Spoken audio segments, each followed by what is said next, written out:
আব্বা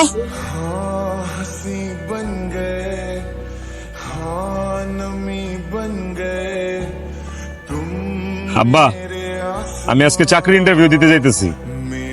তুমি সারা জীবনে ঝালমুড়ি বেচে আমার লেখাপড়া করাইছো, এই ঋণ আমি কেমনে শোধ করবো আব্বা?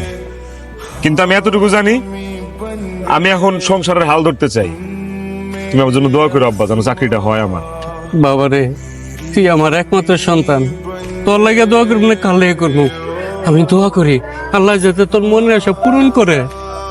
বাজান তাড়াতাড়ি যা, না তো ইন্টারভিউ দেরি হয়ে যাবে তোর। আব্বা আমি তাহলে যাই। আচ্ছা বাবা একটু এটা লয়ে যা, এটা কেন? রিক্সাতে যাবি। আব্বা তুমিও